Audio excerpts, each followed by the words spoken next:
when I look at certain policies that are coming out, the 50% tax is one, this CGT on the capital market is another. And I'm like, while I understand the need to address fiscal concerns and those type of stuff, I just feel like that should not be the most pressing priority given our macro trajectory that we are on at the moment. And the risk, right, is that you stall a macro stability that we've worked so hard for to achieve. On the altar of... on the altar of fiscal revenues. I hate to say I told you all, but I told you all. Trump's thing is negotiation. I think he always pushes the art of the negotiation. It's almost as if the one thing you could do to hurt Trump is to refuse to negotiate. If you keep your exchange rate too cheap, right? What then happens is that your export economy soaks labor from the rest of your economy, right? And drives higher domestic inflation. And then what then happens is that because domestic inflation has accelerated, you then have to suffer in the currency because you then have to depreciate the currency by a lot more. So again, Ted Cruz, where is his support base? Ted Cruz said on that interview with Tucker Carlson that he came into office to protect Israel. What is his business with Israel? These people have a very warped, and it's insane that these are the people that are in policy. But don't be surprised how that religious undertone drives a lot of these people's thinking. It kind of feels like, boy, make the no consumer look like this. Everybody's basically measured on what they say. So our entire national strategy is predicated on the fear for visas. I do not understand the government's thing with not fully communicating. I mean, the sequencing, there might be a sequence.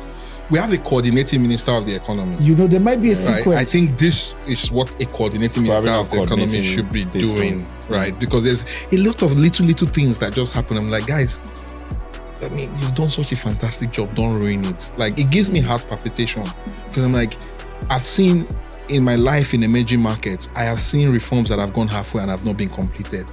And the problem with that is that it will stiffen the resistance to future reforms down the line.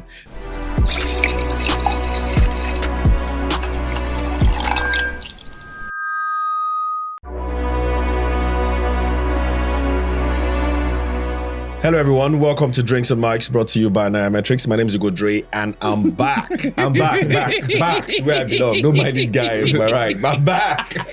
He didn't want me to be back, but we're back actually. Sam and I, we're back. We are so back. He's basically kicked Arnold out. For now, Arnold is not around today, as you can see.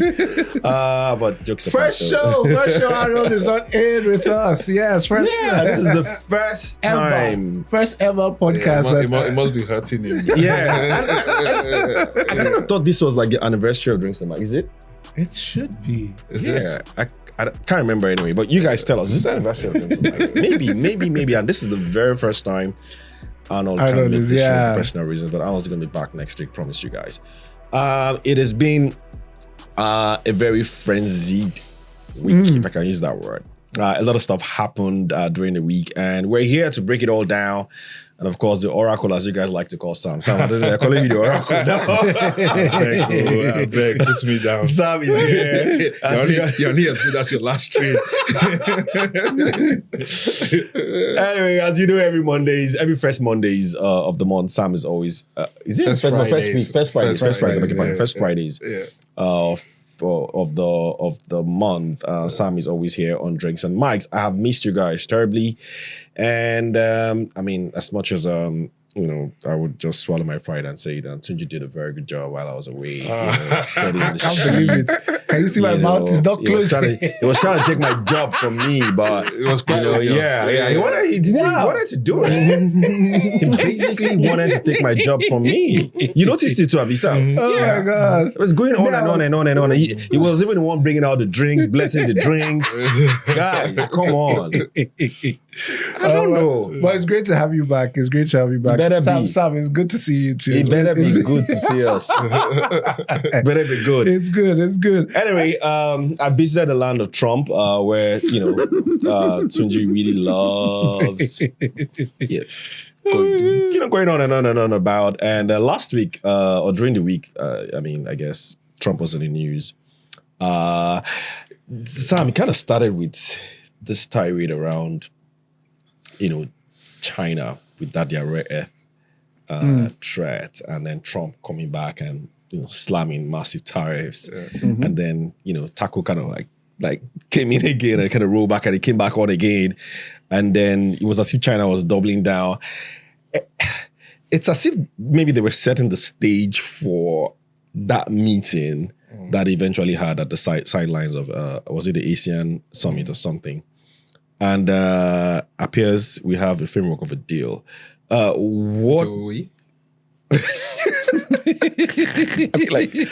That's what they make it sound like, isn't it? Like, because China all of a sudden has now pushed back on their rare earth threat. Yeah. And Trump seems to also be rolling back on some of his double down. Until something else happens. Exactly. So this is my problem. In the old days, right? You had trade delegations from two parties or two countries that want to go into a trade deal. Pretty serious people. They have a long negotiations pre the meeting, come up with a framework, a communique that then gets presented to the both leaders. They execute, and over a long period of time, that deal gets executed, and it's a credible document, right? Unfortunately, frankly, I've become quite exhausted with conversations around tariffs and trade deals. Even the market reaction function to these things is somewhat now muted because they don't really mean what they used to mean before. Right? Yeah. So it's all well and good that you've come up with a framework for a trade deal until something happens and somebody gets pissed off, and then it's open already. We're sort of back to the same status quo. So it's hard to analyze. Obviously the market reacted over a short period of time positively because the expectation is that you remove the premium that the uncertainty created. But I'm tired of talking about tariffs and trade but deals. Tunji, is this the new way that the new we're going to do diplomacy now? Yeah. Like, at least till Trump because goes. I remember one Trump meeting where the Secretary of State Marco Rubio, basically, I think it sort of like leaked on, I don't know which network carried it, and was like telling Trump that, look, this deal has been closed now, you need to tweet it. So is this what it's going to always look like now? Yes. Like basically go online and then just, post stuff and then just put the other party under pressure? Because China seems to have learned that now and say, okay, you know what? Since you're the one putting pressure on us, we're going to put pressure as well, so that when we meet on the negotiating table, we both have, reasons to do a deal. Is this what we're going to be facing now? Like I told Arnold, I hate to say I told you all, but I told you all. Trump's thing is negotiation. I think he always pushes the art of the negotiation. It's almost as if the one thing you could do to hurt Trump is to refuse to negotiate. This whole thing. So, for instance, you could look at the Nigerian conversation also. I'm sure we're threat. coming to that. No. You can really now, if you just look at it script for script, and go back to the very first statement he made before he came into office, you would realize that every single statement was driven towards bringing you to the negotiation table and having a tete-a-tete with him being able to come from a place of strength. Now, this whole push back and forth between China just realizes it's a circus now. Oh. And China has joined the circus. They've joined it. It's the market, unfortunately, continues to. It's not as bad as it used to be, but they still follow. They still get worried. They still get troubled by it. This is the maybe 2010 equivalent of sanctions. Yeah, but the thing is, Tunji, the challenge is obviously uncertainty affects investments, and investment intensity outside of AI is declining, right? Anyway, I'll come to that. But the point is, you're not really. I don't want to talk in details of the trade deals itself. Okay, removal of fentanyl, removal and all those stuff. Because when you really think, when you actually look at the heart of the imbalances that comes from Asia and vis-a-vis China relative to the US in terms of trade, one of the central conversations, right, is that the Chinese renminbi in real effective exchange rate terms is too cheap. Right. There is no trade conversation without having a conversation so central to that. But we've pretty much ignored that, right? And we are focusing on rare earth metals exports. We are focusing on buying soya beans. We are focusing on, it makes a caricature of the conversation. And it doesn't really address, if really your focus is trying to address goods imbalances that exist, and by extension, the capital flow imbalances that exist globally, right? And the hollowing out of industrial US, which I agree is a problem, right? Because China now dominates a lot of industry vertical that if we are not careful, right, the whole of Western industrial capacity is going to die, right? So how do you then face that challenge? That sounds like an hyperbole. You sure? Is that a valid fear? Well, you can see it in certain industries. There is. Right. I don't think Western companies are competitive in renewables. Right. I don't think Western companies are competitive in automobile production. Right. So there are industry verticals where the West have basically lost competitiveness.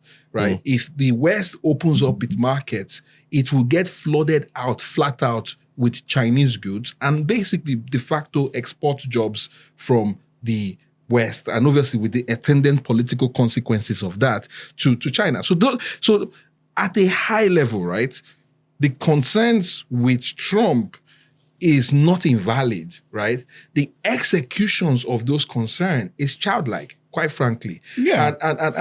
And dealing with those issues, right? Dealing with those structural issues. Like, for example, something else for me, like when you think about why China is so competitive, I visited China 18 months ago, right? And I was shocked as to how cheap the service economy was, right? Because usually when you have very low real effective exchange rate, what happens is that your export economy is very competitive, but it sort of pulls labor, right, into the export economy to the point, right, where your non-tradable economy inflation spikes. So you have inflation. That's not happening in China. And a lot of books and research as to why it's something to do with the labor market and the influx of labor on a continual basis because of how big the country is. But that competitiveness of its service economy, for example, I stayed at a 5-star hotel, I think it was the Ritz-Carlton, right, in Guangzhou, right?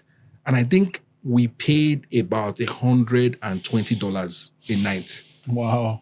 For, I mean, that's the equivalent of like $1,200 in the US. I've never even seen a Ritz-Carlton like that in my life, right? And I travel quite often. That's and cheap. I've never seen it was fully automated. The room size was very big. Like the toilets could even wash your bum by itself. It's like incredible. And for that experience, right, you are paying $120 a night. Yeah. You couldn't get a 3-star hotel in London, in Stratford, Zone 4, for that price. For that price, yeah. I agree. So, and really at the heart of that competitiveness is because the exchange rate is too cheap, right? But there's no conversation as to, okay, how do we address China's competitiveness from a real effective exchange rate perspective? Instead, we are talking about fentanyl. But haven't successive or previous US government tried to do that? Because I think this China's weaker currency debate popped up during Obama era, Trump's first term. It also popped up during Biden as well. So it kind of looks like they've realized, look, you know what, this thing is not going anywhere, because as weak as the currency is, the world kind of like Chinese products. So you keep debating, but China keeps improving on its productivity and the quality of its produce. And so people really don't mind. They are still buying a lot from China. And then US is saying, you know what, this thing is going, further than we expect. So why don't we just, this is, go a different route? I think you are basically answering my question in another way, right? Because my argument is that because of Chinese gains in productivity, the currency should reflect that gains in productivity, and China will still remain competitive. But right now, what you have is that you are gaining in productivity, you are keeping your exchange rate relatively low. As a result, nobody can compete with you. You can't survive. So what you have to then do, given that the Western economies, the OECD economies, are still a big part of global demand, although obviously the global south is growing, right? An approach, right, to this could have been synchronizing negotiations and bargaining with the Chinese, right? And coming up with a trade deal very similar to the Plaza Accord, which the Japanese had, although the Chinese obviously have studied Plaza Accords to a great detail, and we obviously wouldn't want what befell the Japanese economy to happen to them. But there is always a middle ground. There's always a compromise that allow China to maintain its productivity gain, maintain its development plan, but do not create this massively trade and capital distorting monetary framework that has created the problem that has resulted in election of people like Trump. So I have a theory. So when Trump first came in, there was conversations around a Mar-a-Lago Accord. If you remember, it was muted at some point. It, however, turns out that the appetite for it wasn't high. The general context was we need to restructure global financial systems, but because it doesn't really favor much of the world except China at this particular point. But there wasn't much appetite from China and then the rest of the world. I think this is Trump's way of... If you piss off everybody, how would there be appetite? So this is the point. This is the point, right? Not everybody is pissed because everybody does see Trump as a threat. I'm sorry, sees China as a threat. It's a collective Does everybody issue. see them as a threat? Yes. In the way that you are kind of like... Yes. So Europe sees China, I mean, we without saying, Europe sees China as a threat. Africa loves China. Threat? Exactly. That's my point. It's not how you define threat. Exactly. Right? Yeah. Economic threat, I would agree. Yeah. Military threat. No, not military. Even economic threat. China I don't think Europe sees them as a threat economically. China says, I think I was listening to one of their government officials. He was saying something like, China will not be the first to launch a missile, but they will make sure that you don't launch the second one. That we have, there was one missile they said they had was 60 plus 1. The hydrogen one. The one was the 60. Hydrogen the 61 one, 61st one was the hydrogen bomb. They were like, this will cover every corner of the earth, blah, blah, blah, blah. But the general idea is that as an economic threat, China is a formidable foe to the level that America cannot even compete. So if you are going to create... in goods. Right. Because I think, again, we focus so much on goods competitiveness. Service. But what the advantages that China has in goods, the America has in services. Right. America is competitive in services, bar none. There's no close number 2. Right. That's why I don't feel like sometimes when we're having this conversation, we're having an all-encompassing conversation. So I agree that in goods, right, China is super competitive, and you need to, even maybe not purely from an economic perspective, but from a strategic perspective, you need to not allow the level of across-industry dominance that China has. For example, China should not be manufacturing key manufacturing KPIs for the West, right? APIs for the West, or rare earth metals, which is responsible for your defense industry. Yes. Right. Very key. I mean, it's so while I am a big proponent of trade, and I think that people should basically trade in areas where they have relative comparative advantages, right? But there are certain key industries where you need a certain level of self-reliance, right? And self-sufficiency.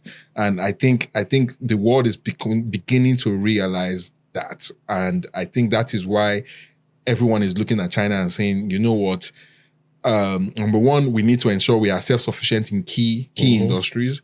Number two, we are hollowing out our industrial base. That is leading to high level of white collar, blue collar unemployment, and that is having attendant political consequences, because a lot of this right-wing populism that we have across the world, right, in a way is largely driven by, I mean, there are lots of factors, but one of the contributing factors to that is that we have lost a lot of our high-paying, relatively low-skill work, right? Obviously, to automation, I think that is often underreported, but we've also lost it to industrial workers in China. Is it really so? I want to come to that in a bit, right? Because we need to move to the next topic. But here's also something that I also read somewhere, and probably why the US is going this route. I think the US also feels like if it continues to battle China, the Chinese economy also has its own structural weaknesses. Yes, it does. Yeah, and that it probably might not be able to sustain a long drawn fight, especially about tariffs and all of that. So, but that's of course, the Trump. Chinese think, well, they are at the same economic footing now, where they can basically sit on the table and engage with the US. So that's on one side. But on the flip side, Sam, because I hear this argument a lot. The so-called jobs that are lost in the US now, and not just in the US, because if you travel a lot, most part of the West, there are certain jobs that would naturally be lost to automation, whether you have China or not, because wages are just high. So where you're seeing wages at, is it 14 cents or whatever an hour or blah, blah, blah, or whatever. And you're thinking, how are you going to be paying a waiter, I guess, $2,000 a month? Yeah. Like, how? Why? Yeah. Do you understand? Whereas you have China where they don't have such, rules or labor rules, and you're paying people are happy to collect, very happy indeed to collect $400 a month or whatever. So typically the way capitalism works, you're going to lose that job to automation anyway. And you lose it to countries with better competitive advantage labor-wise. I completely, even China, right, is losing competitiveness from a labor perspective. Yes. Exactly. Right? To the likes of Vietnam and all that. Vietnam and going to, even if you go on Google, there's certain, like there's a Xiaomi, the phone maker factory, right? That is completely automated. It's even dark. They call it factory with no lights, because the robots don't need lights to make the phones. Right? I think they make like 3 to 5 million phones a year. So like you can see, and there's a joke on the internet that the factory only has one guard and one German Shepherd dog. That the guard is to feed the dog, and the German Shepherd is to bite the guard if he enters the factory.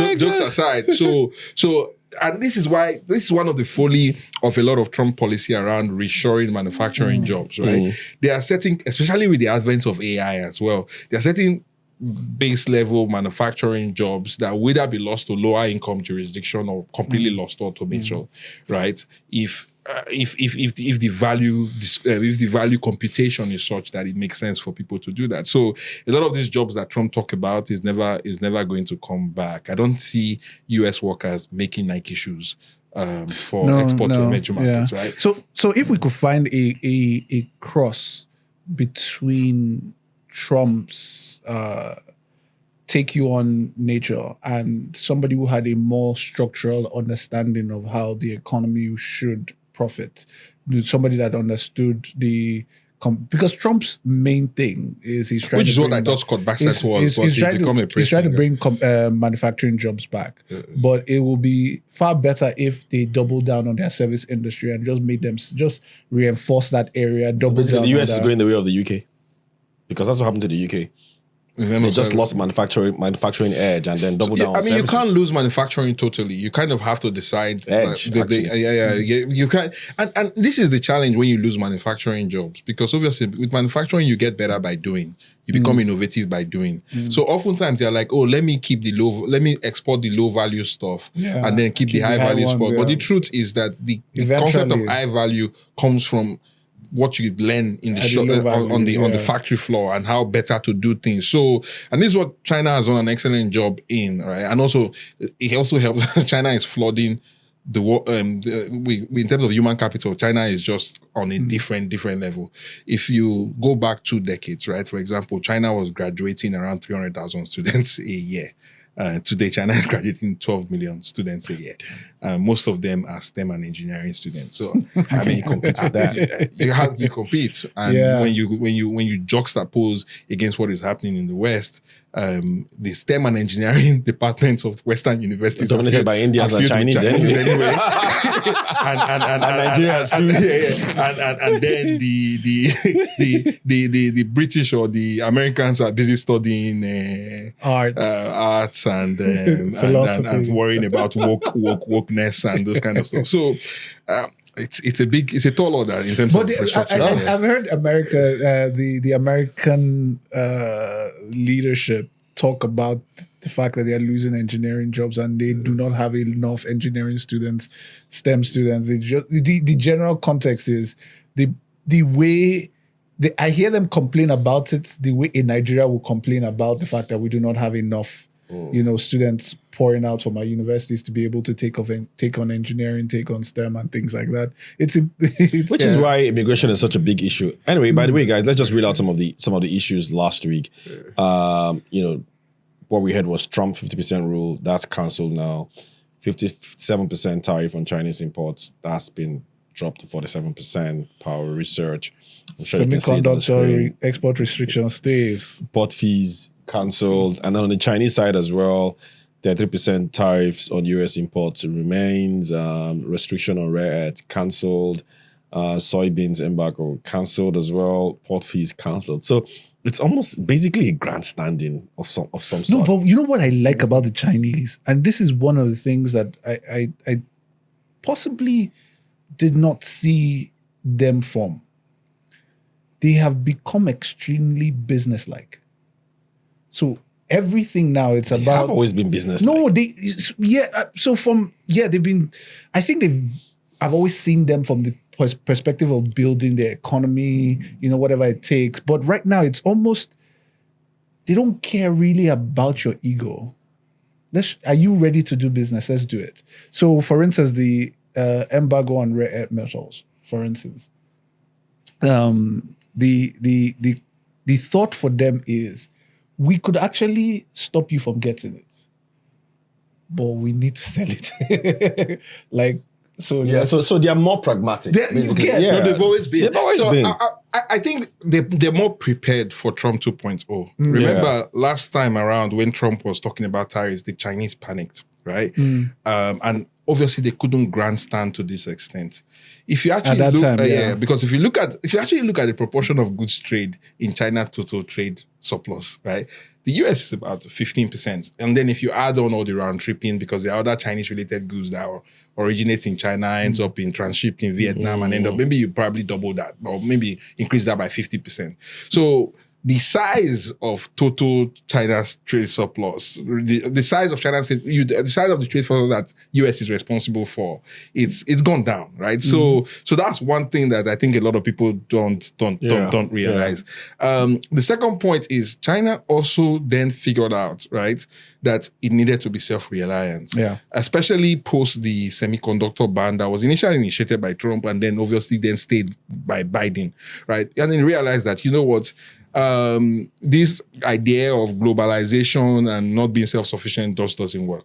And as a result, China directed its financial system, and it can do that because it controls it, to focus on industrial competitiveness.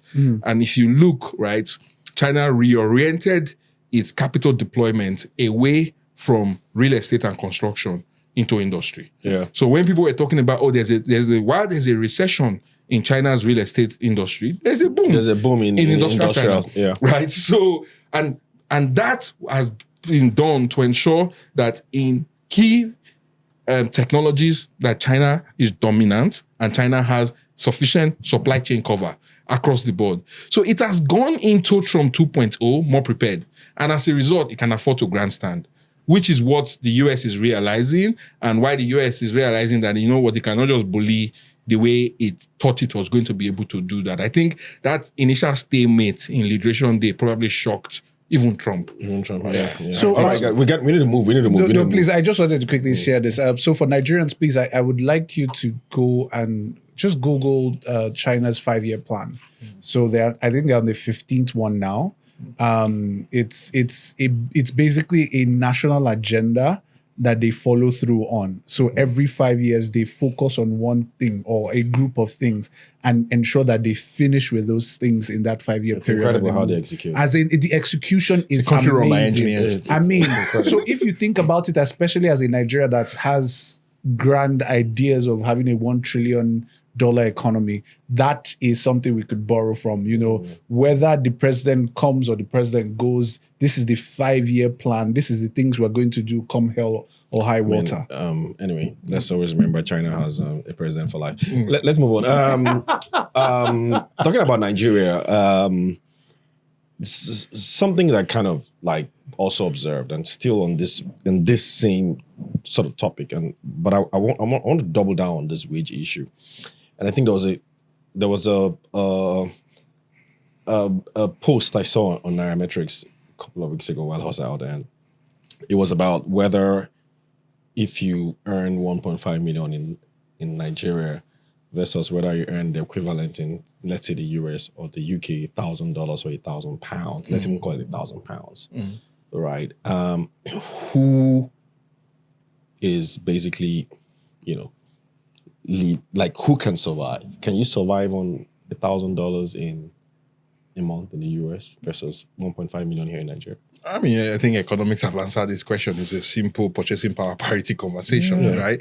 Which is why, like, oftentimes you need to look at not just your traded goods, but also your services, right? It's £1,000 a month, right? In the UK, is barely enough to pay for your rent for a studio apartment in Zone 4, right? But £1,000 a month, I think you can afford. If you don't go to Ikoyi, maybe you can afford 1.5 million. A month. You can afford a decent place in Surulere or Yaba, and then the cost of the non-tradable side of the economy is also quite cheap. So, as long as you are not, using it to buy direct tradable products, right?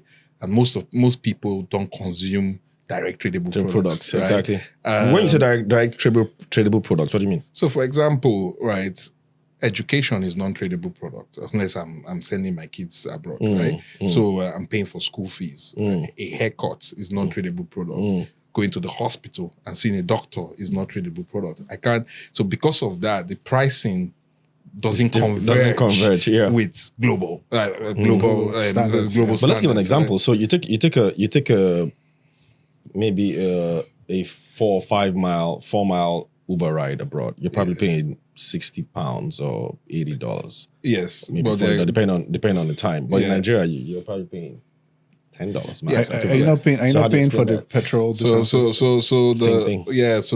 I think the cost of the driver.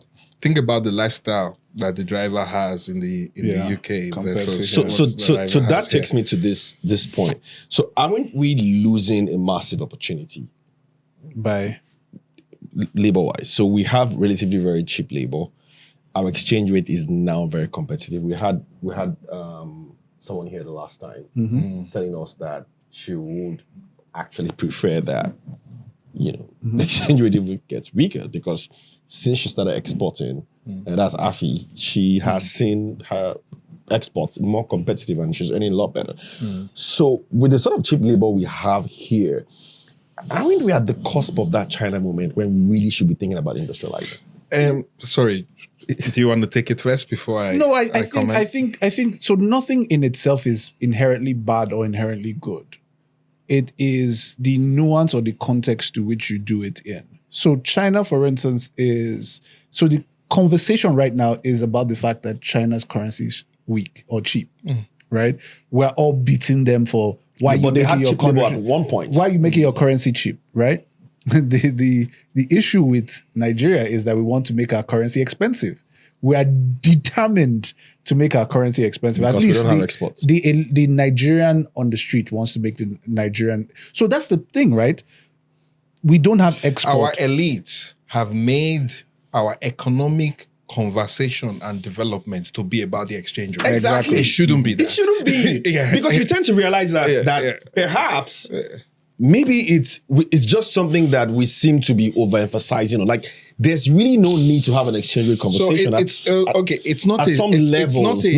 Because it's not it's a not a blanket. silver bullet. The truth about it's not. But to juxtapose it, right? Take the okay. I'm not saying the leadership in China is free from corruption. I don't know if they are, but I wanted to say juxtapose, remove the leadership in China, bring them here, and they find the same scenario that we have today.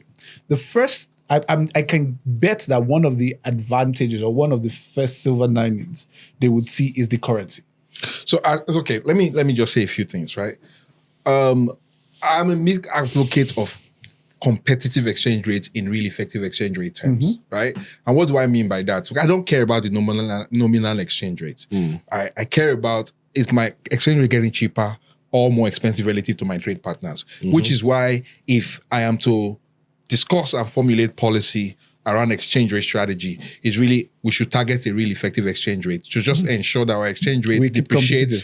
So your inflation target is to bring your inflation down, right? Once your inflation target and your inflation is down, you can then ensure that your exchange rate on average adjust to normalize any appreciation in really effective exchange rate, because you need to ensure that you have an export, a non-Naira export competitive, a non-oil export competitive industry.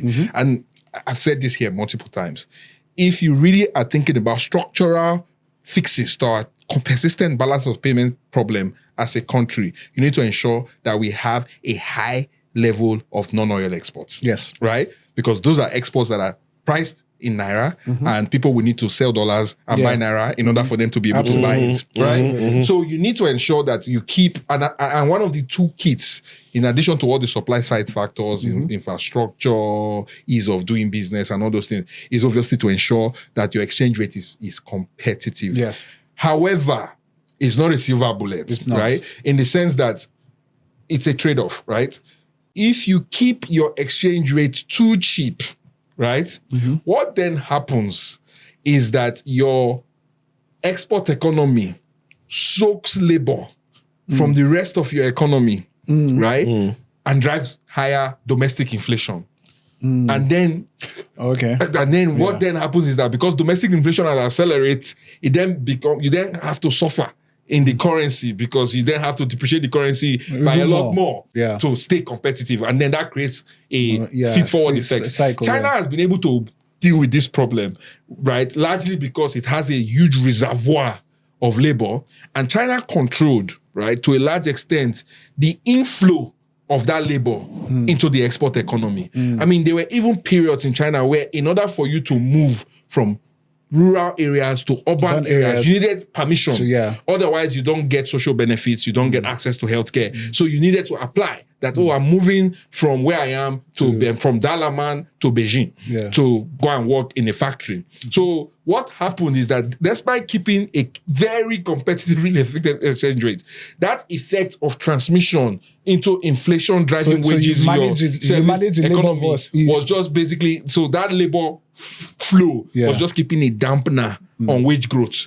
And that dampener on wage growth is why they've been able to run that strategy for such a long time. We can implement such a strategy, right?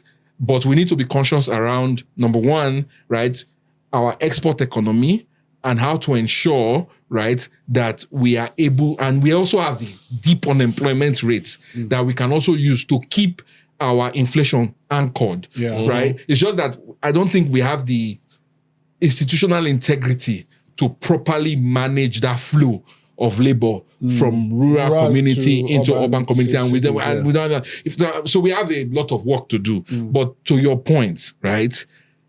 I think, and that's one of the reasons why I think as part of the strategy around exchange rates, now that inflation is coming down, is not to see exchange rate back to 1,000, right? I would rather we grow reserves, right?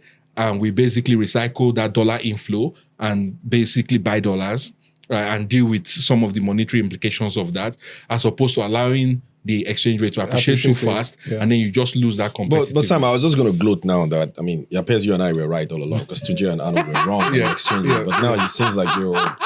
I'm still with you. Yeah, because they were wrong. They were wrong. So it's just important to state the fact. They were wrong. We had several buy-seller holds here. I know it's early days, not the end of the year, but several buy-seller hosts, Tunji and Arnold, were all January, February. I was like, you know what, guy? I 2000, 2005. No, I was never 2000. I don't say that. Tunji was like, for where? I was like, I thought it would stay within the band of 1617. I think. That was my band. Yeah. No, if it wasn't for the CBN, I think the dollar is probably the Naira would probably be at we're at 3,000 now. No, I'm saying that. So obviously, if the CBN didn't arrest it, okay. In terms of the way they also manage it, in terms of the appreciation, because to put things in context, right? The inflow from NNPC has gone from virtually zero. To, as at September, to $650 million a month. The IOCs year to date have sold about $1.6 billion of FX to the CBN. That is in addition to the 100 million a month roughly of remittances. No, 100 million a month that they sell directly in the market. They're also getting a roughly 250 from remittances as well. And then remittances, I think we're probably getting 300-400 million a month in remittances. And oil production in terms of trade is positive. So the appreciating factors around the exchange rate is quite high. And obviously with the Eurobonds and stuff, I might come to that.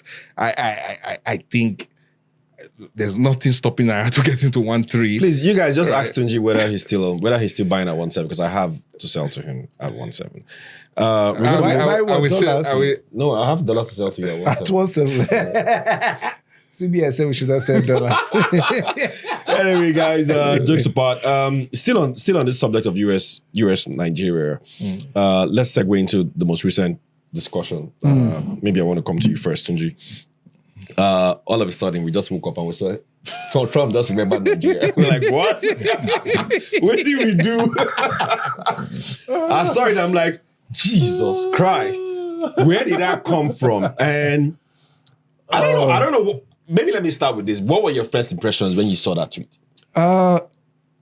Large confusion, because I know that whatever it is like I said, it's a negotiation tactic.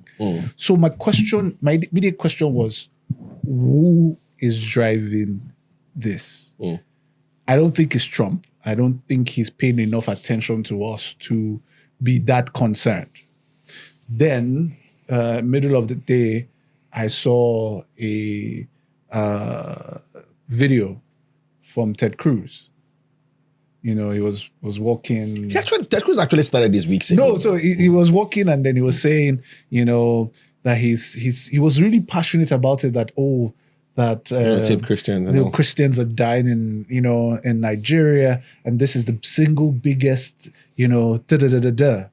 and segue, the way YouTube is, YouTube just shows you the next clip. And then he was saying something similar about one of the Middle Eastern countries where America was about to take over. And, it was, talking about how the US needed to put boots on the ground. And somebody asked him, how many people are in that country? And he said, he's not sure. And he's like, but you care about this country so much. How many people are in the country? He's like, well, he doesn't know. Then the interviewer tells him it's about 100. That was the Tucker Carlson and Ted. So tells him about the number of people in the country, and he now goes, well, what does it matter if there are 200 or 100 million? And it kind of shows you that there is something behind it. The question I've not been able to answer in entirety is what exactly is the issue? Is it oil? Is it Dangote? Is it what is it exactly? Because that's still the head scratch I'm having, because I know that it is not. So let's not downplay the fact that people are losing their lives in parts of the country. Christians, Muslims, pagans alike. I'm right? glad you said that. Alike. Which one? Because we are Nigerians enough. Everyone, yeah. We are Nigerians enough to know that this is not. It's not one. Yeah, it's not one religion. You know, we have a lot of people losing their lives in those parts of the country. Now, to slant it in the Christians are dying in, and it was like there's no part of the world where where more Christians are losing their lives than Nigeria. I'm like, we have done something. There's somebody holding them from getting oil, or somebody holding them from getting some they don't need oil, mineral they are resource, self-sufficient in oil. or somebody is holding them from getting a base. There's something. No. So this is what I think. A huge part of Trump's political base is U.S. evangelicals, right? And in my mind, some of these evangelicals are as radical as the Islamic extremists they tend to dislike and hate, right? And there is this group, and you can go online and you can read about it. There's this group of very ultra right-wing U.S. evangelical people that are very obsessed with the concept of Armageddon, right? And they really think that there's going to be this big global war that is going to be fought with the Abrahamic religion. And that even underpins their support for something like Gaza, right? So, like, I think in the book of Revelation, there's this war that the Christians are going to apparently win, and then they're going to leave like 144 Jews, 12 from each tribes. And then after that war is won, then second coming of Christ, and Christ will come, right?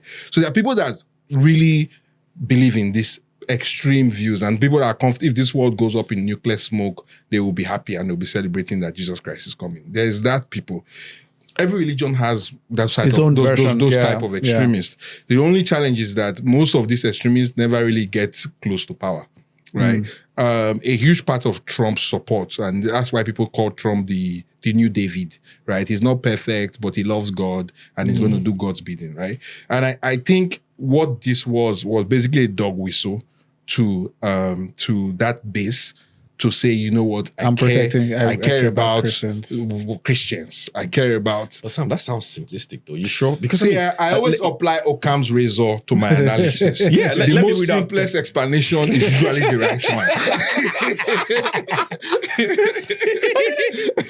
Listen to Ted Cruz. I've been pushing legislation to designate Nigeria a CPC and to impose sanctions on the Nigerian officials responsible.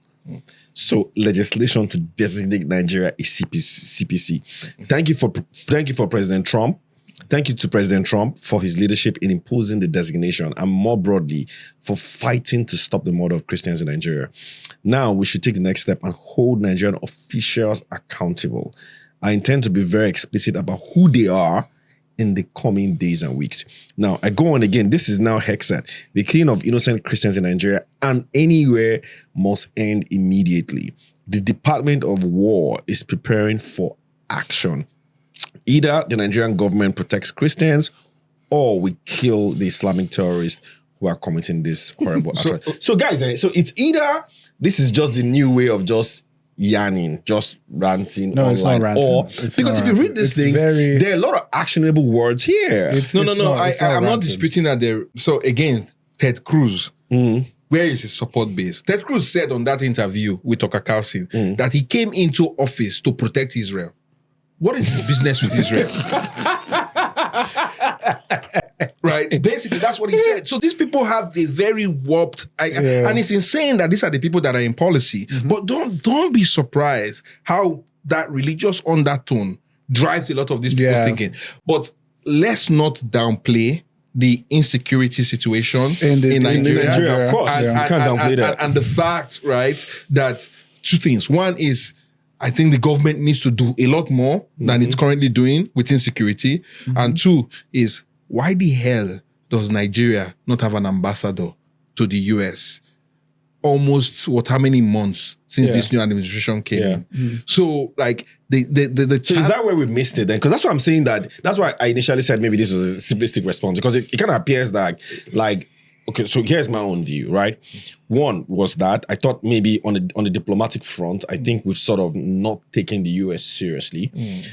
Because typically the first thing a Nigerian government does is appoint your US mission. US ambassador. Like that's one of the very first sets of appointments that you see right now. You've gone more than 2 years and you don't have like an ambassador, substantive ambassador one yet. And then you now appear obviously, and we've said it several times on this show, to be neutral in quotes. And while you're being neutral, of course, you're hobnobbing with the BRICS and you're hobnobbing with the East. And then Nigeria is strategically located. And of course, within Africa, within the Sahel as well, and considering the sort of minerals that we have and this sort of, industrialization or move towards a more market economy that's happening within here. And so it can be both. And the reason I'm saying that is, well, hey, wait a minute. Nigeria we've not been looking at Nigeria for a bit, but it's becoming a problem because of what is happening with China and the BRICS. And then, but by the way, Ted Cruz has issues with them, isn't it? Okay, so we meet halfway. So you have issues with them, I have issues with them, then let's bring them to the table. And in dancing to Tunji's point, or speaking to Tunji's tune, which is he likes to negotiate, I kind of feel like this is what's going on. Possibly. Possibly. Unfortunately, China, I think I did see somewhere about China responding. I bet they should manage the response. Nigeria should not be a proxy war. How do you see Nigeria's response so far, though? It's it feels timid. So it feels tepid. I think there should be, for a government that I felt is very good with dealing with the media and is very good at pushing media local propaganda or narratives or whatever you call it. Media match. I've been very surprised, right, as to how they haven't been able to provide a significant counter narrative. But I saw our foreign affairs minister recently. Was it today or yesterday? Yeah, but I mean it's not widespread. Where are you seeing this? Somewhere in Europe and defending it. The first thing is this is not a Christian genocide. This should be basically telegraphed, like to basically which was their response. Which was their response, by the way? No, but how do you? I think it's very important to back that up with data and statistics and stuff, right? Because like we need to know how many people have been killed. Yeah. Right. Of the people that have been killed, what is the distribution of those people that have been killed? Yeah. It's good to be able to the government couldn't put that up. So we're all seeing it in different places. You put that data together and say, okay, it's fine. You have to raise your hand up and say, we have a security problem. We need access to high-level tech because to solve the bandit issue, right, which in my mind is a competition for resource and a competition for land, right, obviously driven by some factors that are basically leveraging of them and providing financing and those kind of stuff. You need high level of counterintelligence, right? It's not, and this is why like the US is not going to put boots on the ground in Nigeria. So if they're going to do anything, which I think that they shouldn't, is they will just fly some jets, drop some bombs and say they've done something, which is obviously very, very bad from a sovereignty perspective and would negatively affect Nigeria. So I'm hoping that we'd never get there, right? But that doesn't solve the bandits problem.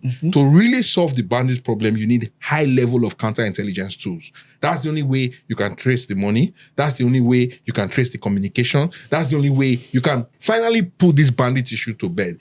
What we need is cooperation between, if the US is really serious about dealing with terrorism in the Sahel region. Which I don't think they are. I don't know, because obviously the US has a track record of fomenting instabilities everywhere to achieve their own objective. Yeah. And it's there. It's in documentation, it's unclassified stuff. So I won't put anything past anybody, right? That some of these things, because sometimes you always ask yourself, how are these uneducated people having access to supply chain that costs a lot of money and a lot of access to weaponry. It just has to be coordinated. There's just got to be something going on there, right? But if you are really serious about helping us tackle our insecurity challenges, give us the high-level, cutting-edge counterintelligence tools that we need to nip the situation in the bud. Not threatening that there's a Christian genocide and I'm not reducing the fact that Christians are not dying. Of course, Christians are dying. And there are elements, right, of this Islamic people that are basically trying to land grab and resource control that are basically carrying out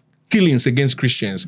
But the definition of genocide is very, very specific and it has legal ramifications. So you don't use the word genocide quite easily. So Christians are dying, no doubt. Muslims are dying. But the idea that a genocide, because genocide requires intent by a group of people to eliminate an ethnic group, or a religious group. This doesn't fall well, and if you test this in the international courts, right, in the International Court of Justice, which is responsible for adjudicating genocide and genocide-related issues, this is going to fail.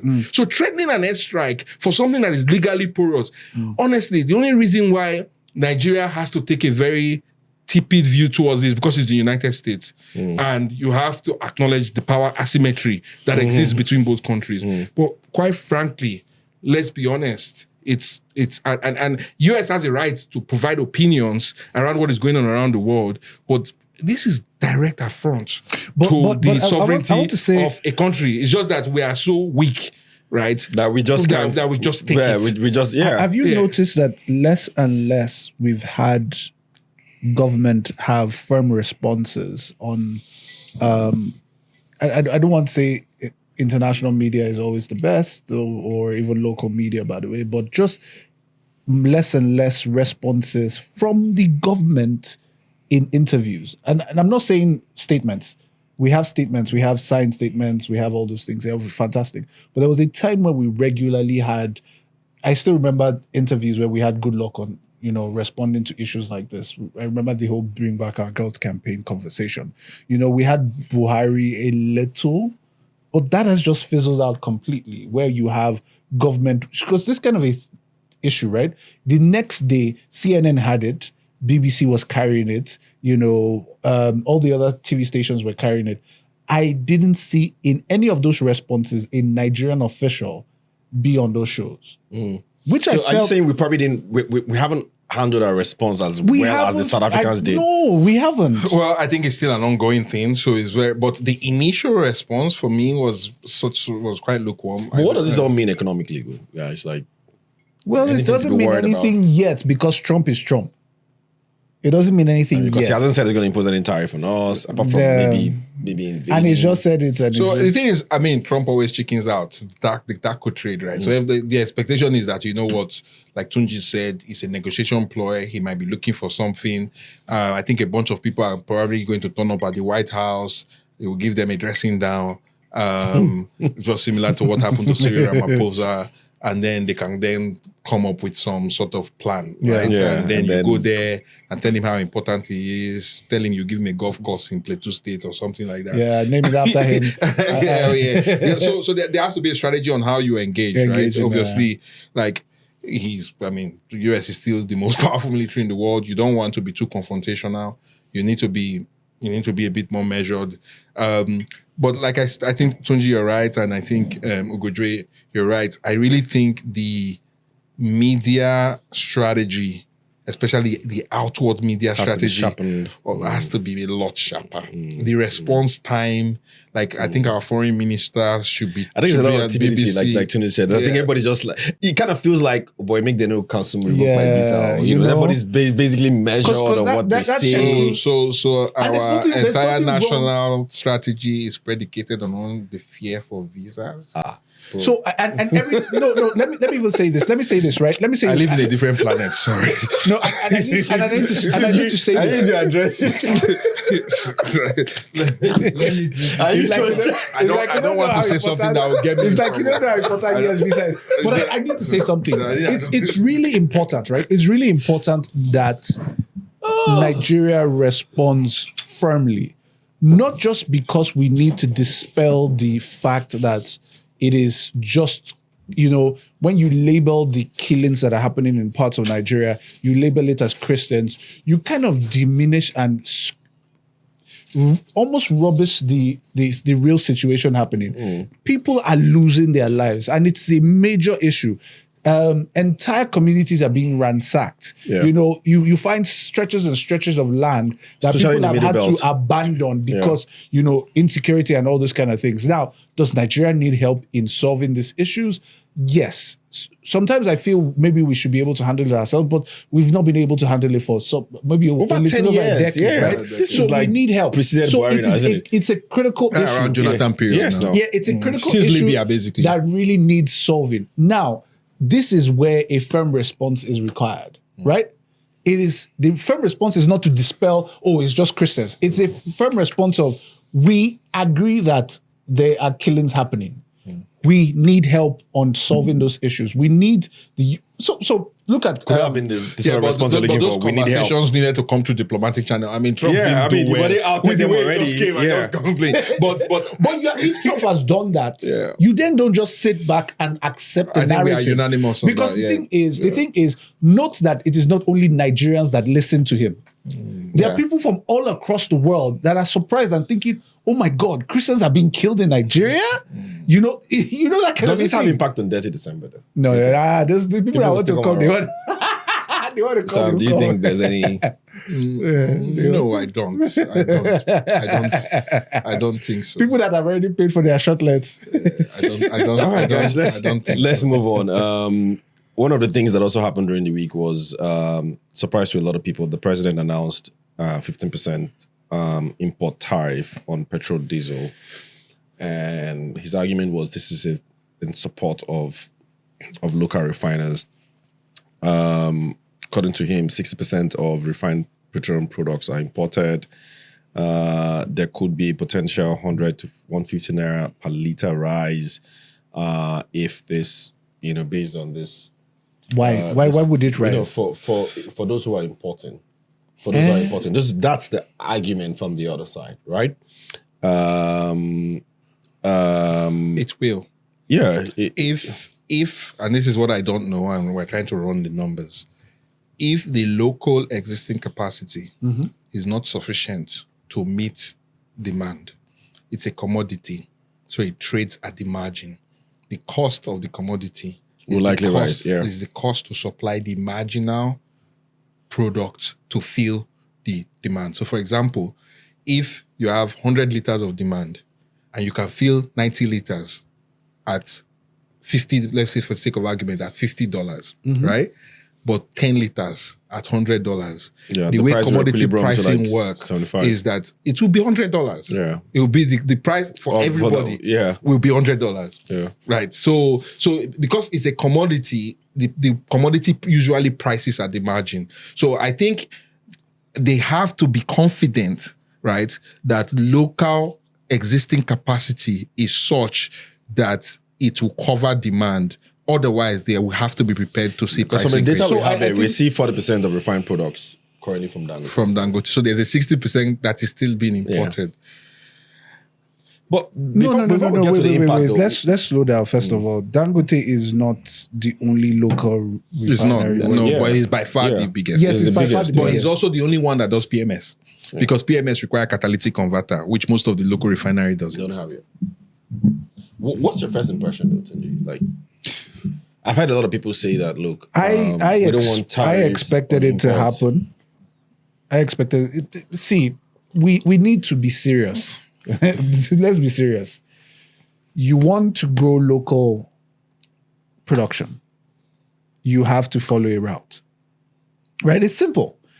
If we want to look for type as in apples and apples, right? In this story, let's go back to the cement conversation. When we were importing cement at a certain point in our history, and then we started manufacturing locally, we were given. But that one, we had a backward integration sort of plan at that time. It was slightly different from this. Don't we have with petrol now? What other backward integration do you require? We had the capacity. Well, we didn't have 15% No, we had more than 15%, right? for cement. Yeah. We had like probably cement, there was a lot of things, right? He controlled the import logistics. Then there was import. I think when you put the gates was much higher. But again, see, I'm a big Dangote fan. And I have basically articulated my view around all the madness that was happening with Dapman and NMBPRA and all this stuff, right? However, 15% is a tax, right? In a consumer environment that has been completely bastardized, right? And if you make the argument that 60% of imported products is still, 60% of PMS is still imported, right? So you can run the numbers, 35 or 40 million liters a day times the $170, and you can basically model very quickly the hit to consumer pocket, right?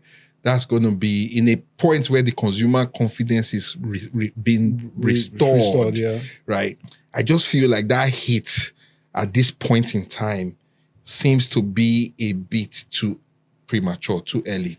Having said that, I'm a huge fan that Nigeria has to do whatever Nigeria needs to do to ensure that refining capacity, that refinery works from the perspective of, number one, like it's a core pillar of our industrial growth because of the adjacent industries that refinery is going to produce, right? But I just feel, right, that that tariff is a bit too punitive at this point in time, given where we are in the macro cycle. And I'm suspecting what may also be happening is importers may be bringing in substandard products that undercut Dangote's pricing. And this is just a way to equalize that a bit. So, but how many people are importing now, though?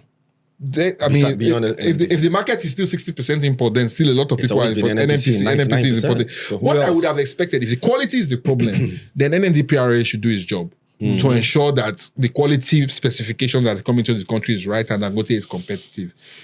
They putting a tax on the consumer, which is effectively what this is, at this point in time, right? Why I agree with the industrial strategy of ensuring Dangote works. I'm not sure. And any impact on inflation? It should have an impact on inflation, right? Naturally, like it should, because we've been seeing inflation stabilize, right? Actually, we've been seeing disinflation. So food inflation has gone down. Core inflation is stabilized, but it hasn't had the disinflation that food has had, right? And a huge part of core inflation stabilizing is that energy has been coming down, right? So if you are going to see energy go back up, right, I think at least from a momentary perspective, you will see a spike or a slowdown in the pace of inflation deceleration. And that has an impact on monetary policy. That has an impact of easing plans. So in my mind, I'm just like, and this is a challenge I've had with this administration. While I have been a huge supporter of the tough decisions that this administration has made across monetary and fiscal, there is always a question around the way plans are being sequenced. Firstly, I think we got into this economic mess largely because we didn't sequence our reforms adequately. Right now, we are now showing green shoots of recovery, right? And it feels like some people think that just macroeconomic recovery alone is what is needed, right? Meanwhile, macroeconomic recovery is basically stabilizing the patient. You need to nurse the patient to health. You need to make the patient healthy so that the patient can now be running marathon. To get there, you need to trigger an investment cycle. You need to ensure that consumer confidence improve, consumer wage growth comes in. Those things require a bit of time. But in my mind, I'm just like, when I look at certain policies that are coming out, this 50% tax is one, this CGT on the capital market is another.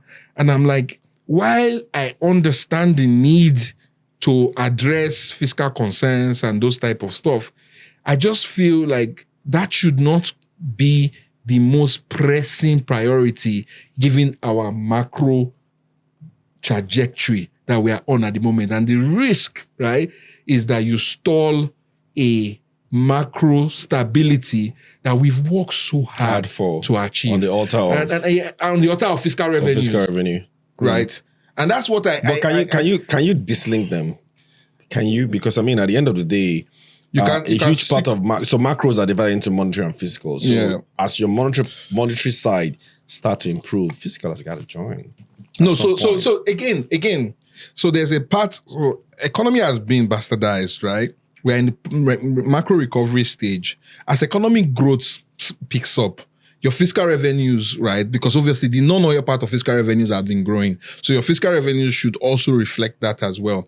And I think there's a lot that should be done with regards to increasing the tax penetration to GDP, right? Those things have to happen, right? But you can sequence them. For example, this CGT conversation, right? While I understand the fiscal priorities, right? The amount of money we are talking about in terms of that is going to be raised. So it's not a lot compared to the amount that you lose. The damage that you will cause. Like if you allow this market to evolve, you allow this market to develop, you create a system that basically redirects capital out of short-term OMO into equity instruments. An equity instrument is risk-bearing. And one of the points I really wanted to make, because I've seen a lot of articles and comments come around and say, well, the tax CGT reforms is such that it doesn't affect retail investors.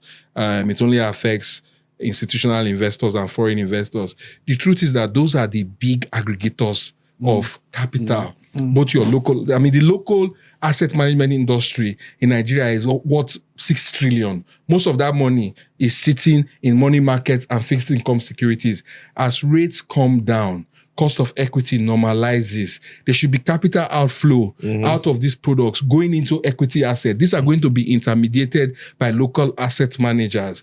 But you are now coming and saying, you know what, those local asset managers, the tax burden on them goes up, the cost basis of them of applying CGT is retroactive. The ability to decide when those things get cut off. So, for example, they're saying that if you use intermediary instruments while you liquidate one asset and you want to invest in another asset, it's a CGT event. Given how illiquid the market is difficult for an institutional investor of size to sell, let's say, a position in GT and immediately reinvest it in Zenith. You might need a bit of time. And over that period, right, you are also assessed as an institutional manager on what your return on cash is. On cash is, right? So you need to then invest that. I kind of feel on that subject. There would be guidelines that would be issued. And I hope you do that quickly, because you're already seeing the impact in the market, which is quite disturbing. There was really no point, paying a lot of attention to tariff. So let's just wait for that. But Tunji, I want to come to you on this.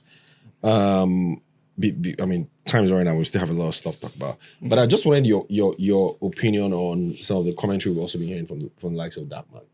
And so they're basically like, look, why are you say a lot of what Sam has also said? Why are you imposing tax now when we, at the end of the day, all we're trying to do is compete with a dominant local manufacturer? Now, mind you, they're also saying this same dominant local manufacturer is currently being subsidized in a number of ways as well, beyond just this tax that you're seeing that has now worked in its favor. So whether it's been subsidized for gas or subsidized for crude oil imports and blah, blah, all sorts of things. Do they have a point? Does he pay tax on the free trade zone?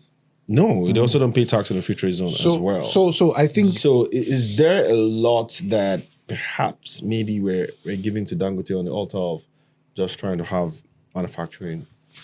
So I was thinking through it when Sam was speaking, and to be honest, I prior to this conversation, I had no reason to feel the 15% was any issue.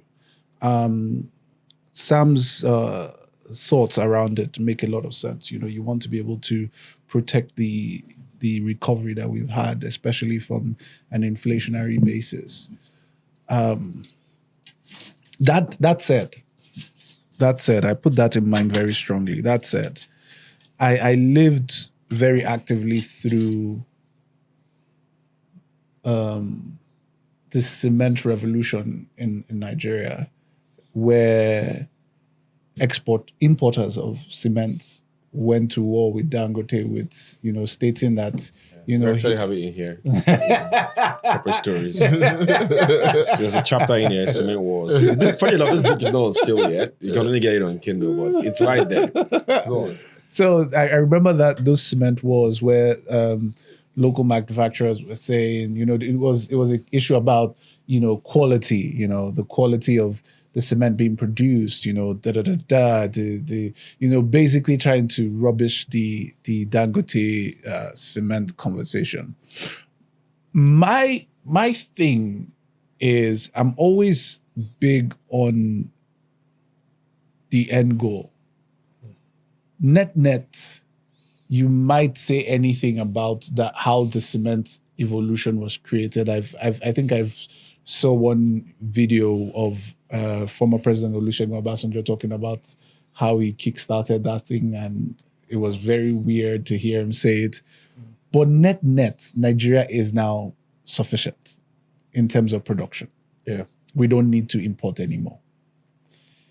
If that is the end goal with this petrol, not just sufficient. In addition to that, we are exporting now as well. quite competitive on the global cost curve. Yeah. So like we've gone from being top decile producer to obviously held by exchange rates and those facts. But if you look at cost per ton, I was looking at that recently for Dangote cement, we are now competitive, which is why if you look at his export volumes, they've picked up recently because it's been. So I get so that. so for me, Yeah. I'm like net. If we get that same fact, and because when he was fighting this, he was fighting alone. But now we've had people like Boa come into this conversation. All the other Lafarge still in there. Lafarge still in there. Lafarge has now fully moved from import to And Lafarge is a strong competition now. strong by the way. competition. You get. So we now have very strong local production, which all benefited from the coconut head that he used to go ahead at the time, where he broke the issues. I remember the articles going back and forth. It was similar, yeah. It's type like for like. It's similar in this conversation. So I do believe that if that is what we do get to benefit from this, I don't see it as much of an issue, because also do not forget that we're also talking about the gains we're having on exchange rate, right? Which also have a factor on inflation, right? This thing is decelerating. I just feel when you net the issues out, if the CBN and MPC is able to look at it, we can be able to absorb whatever shock that this PMS thing can give us. But if this results in a long-term improvement of the downstream oil and gas industry, where we don't only have a Dangote, we have a Lafarge equivalent here, we have a Boa equivalent in the oil and gas downstream industry, which they have significant capacity refining, producing, giving Nigerians PMS diesel, then I think this would have been bought it. So again, I have no qualms with transferring consumer surplus to producer surplus, right? To the extent that provides us with the industrial plan. Again, my question is sequencing. I don't think it's the right time. So again, I will say this, and I've said this a billion times. I do not understand the government's thing with not fully communicating. I mean, the sequencing, there might be a sequence. We have a coordinating minister of the economy. There might be a sequence. Right? I think this is what a coordinating minister of the economy should be doing, right? Because there's a lot of little things that just happen. I'm like, guys, I mean, you've done such a fantastic job. Don't ruin it. Like, it gives me heart palpitation because I'm like, I've seen in my life in emerging markets, I have seen reforms that have gone halfway and have not been completed. And the problem with that is that it will stiffen the resistance to future reforms down the line, because people will suffer like they have in the last 2 years, and we shouldn't underplay how much people have suffered. And if we don't see the attendant benefit from the suffering, I think that is reform dead in Nigeria for the future. Yeah. You don't want to. So the way Nigerian government is probably going about it is kind of like similar to how a football coach would want to set up his tactics. So, the tactics in such a way that it is done, it is when it is now almost before they score that it's clear to you what they are doing. There's this thing they call progressive overloads, where they go to one side of the pitch and then one guy is on the other side is free, and then they are passing themselves on this side, and somebody switches the ball to the other side. And then everybody's like, oh my God, that guy is free. But before you get there, he's moved, he scored. That is football. This is an economy where you have humans, where you have all kinds of stakeholders. You have to be able to explain everything to them in detail. Why we are on this side of the pitch, why we are creating this progressive overload. I think in general, don't worry, you guys, don't worry. We're here, but we're going to switch the ball to that guy. Just keep watching that guy. You know, that those kind of things help people feel at ease with the progression of the sequencing, as you say. Yeah. And I feel, because like when I kind of look at how policy is formed, right, and how it's communicated, there's just a part of me that just feels like there are a lot of independent people, smart people, doing things things to just impress the big man, right? And so while they might be doing the right things, but they're doing the right things at the wrong time, it's as bad as doing the wrong thing. Yeah, exactly. Right. All right, guys. China's I kind of feel like China's 5-year plan. Go on, I mean, the net message here is we need to have better communication about fiscal policies. I think that's really where we seem to be having a lot of challenge. Like the monetary policy, everybody basically knows what the plan was, but now kind of looks like things are just popping up here and there. We said we're into markets. I want to start with equities. We've seen some numbers out. There's not enough time to go into several results. But I think since you're here, Sam, let's discuss FUGAZ. There were some of them that had results delayed, and finally they're all out. We've seen Access fully out now. Half year, 9 months. We've seen First Hold Co. We've seen GT. We've seen Zenith. We've seen UBA. Just your general reading on the numbers that you've seen so far, and what your takeaway is. So maybe let me just rephrase the question so that we can kill two birds with a stone. Yeah. So you've seen the results in general. What will be your buy, sell, or hold for everything you've seen? What do you like about the result? It's a buy. What do you don't like about what you've seen? It's a sell. See, for me, like there are only 3 banks in Nigeria, right? And that's always a starting point for me. Maybe 3.5 now. What are they? Stanbic, GT, Zenith. But Stanbic is not a FUGAZ. It's not a FUGAZ, but I consider it a bank that it feels like a bank to me. Okay. And so like it's GT, Zenith, Stanbic. Increasingly, Wema is starting to look like a bank, but we can discuss that. Okay. So back to your question, that's my investment universe. I don't go outside of it. That's what I. This is Sam. He's something about to ask questions, so he just like that's my investment. That's for these two guys. What have you seen? What are the buy and sell? So what have I seen? What are the trends? Right. Nominal earnings are down. Right, but the market seems to read that quite pessimistic. Nominal earnings. Right. If you discount for FX. No. That's why I said nominal. Okay. So if you look at headline EPS, 9 months 2025 on 9 months 2024, it looks like, earnings are down, right? And people are looking at that headline and saying, this is the end of the parties for the banks, right? Yeah. However, if you look at cash earnings, which is basically what the banks used to pay dividend, it's up across the board. To put in the context, for example, GT, I think based on our analysis, cash earnings was about 500 billion. Which is something very difficult, really.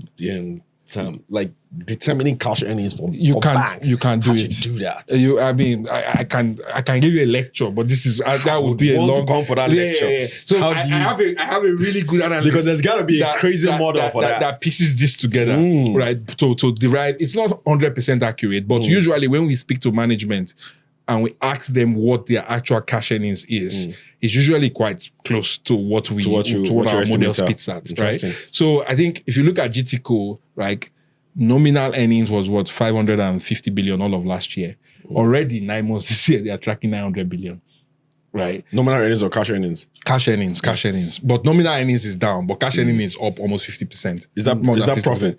Profit. That's profit, right? So and that's not bad considering that they're doing their own 1 trillion already. So the point I wanted to make is that almost 90% of the earnings that they've declared this year, right, is actually cash earnings, and that cash earnings is what is usually used to fund dividend. Yeah, and typically GT will pay close to 60% of its cash earnings out as dividend. So when you model that, you start looking at a business that could do 12-13 naira of dividend in April. I don't think this is kind of in any analyst base case model, right? So, and usually the rule of thumb in Nigeria, and I think that may change as cost of capital starts to go down, is that these banks tend to trade around 10% of their dividend yield. So if you are going to pay 12 naira, 13 naira of dividend, you are looking at, on that normal high cost of capital environment, a share price of 120 to 130 naira, which it closed at 85 or 86 naira today. So that you can see what the upside is. And you can actually realize that upside quite quickly. Yeah. So I think cash earnings are strong. Obviously, with interest rates coming down, there's also the expectation that going into next year, earnings are going to be under pressure. I don't agree. Right? Why? So why your Because you can't have both. Let me explain. Let me explain. Okay. So why your net interest margin would shrink, but the pace of shrinking is a function of the asset liability structure of the individual bank. So you have to run those models, right? However, what people are not thinking about is that the cost of risk that these banks have taken over the last 2 years is super elevated. Zenith Bank, for example, has been taking close to 10% cost of repositioning, right? On a normalized basis, this should be between 50 basis points to 100 basis points, right? So to put this in context, it provisioned about 700 and something billion this year. This year so far. In write-off. That 700 and something billion should be between 50 to 100 billion in a recovery cycle. Usually, actually, when a bank is recovering, it likely writes back instead of takes provision, right? So you have that normalization. But wasn't that a one-time take because of the forbearance? It will create a base to your earnings that you can grow off. So when people are expecting that earnings come down, so this is basically 700 or 500 billion of earnings that is already baked in the core earnings of the bank that is basically going to be moved into 2026, right? So you then add on top of that, and then the other part that people are underestimating is the impact, right, of recapitalization on risk asset formation. Typically, when a bank successfully closes and does a recapitalization, it goes on an asset growth phase. And when you look at Nigeria, we are actually being set up for an improvement in the investment cycle. And part of that is the capital markets. Part of it is the loan books of the bank basically funding capex of companies. And large capex loans, right? For example, in the oil and gas sector, you can see, right, that there are lots of conversations that will be had in oil and gas, given the number of licensing that has been happening, given the reforms in that place, given the assets that have changed. And so I actually think that on a loan growth expectation, right, relative to consensus, because consensus has been using the last 10 years to judge the growth of these banks, we were going to surprise on the upside. So in my mind, like post-democracy, right, Nigeria has had 4 economic environments. One is the Obasanjo period, right? And then you had the Jonathan, where growth was around 8.4% of GDP roughly. And then you then had Yaradua Jonathan, and growth declined to 6%. And then you had Buhari, which growth was average 3%. And now you're now back to Tinubu era, where we're at 4%. But I think that if we don't mess things up from a policy perspective, we can accelerate growth to the 6 to 8% range, at least in the very, very short term. So my point is, when you actually want to compare similar economic periods in Nigeria, you should actually be looking at that 2002, 2007 period to see how banking assets behaved, to get a sense of what is going to happen over the next 5 years. But a lot of analysts are likely going to be using the recent period of the Buhari-Murphy era to build in loan growth, to build in asset growth, to build in NIM expansion, which is why, in our view, really, and obviously cost of equity is also coming down because cost of capital is coming down. So you have this view, my view around where I think earnings are not going to come down, cost of capital is going to come down, risk asset environment is going to be strong. So when you say risk asset environment is going to be strong, how do you mean? So I think the loans going bad because of we've taken aggressive provisioning.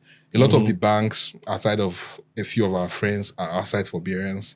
So the ones that didn't pay dividend, they are still in forbearance. So those ones might still be constrained. But that's also good for the ones that are outside forbearance, because those ones can grow aggressively and steal market share from those guys. Because obviously, an Access, for example, that looks to be still under forbearance because he didn't pay a dividend, right, cannot go and syndicate a $50 million or $100 million. CBN will agree. Yeah. Right? But a GT, a Zenith, Owema. So risk asset positive, basically. Then, yeah. So talking about Access, one thing that I've always just wondered is it doesn't look like a bank you can discard really.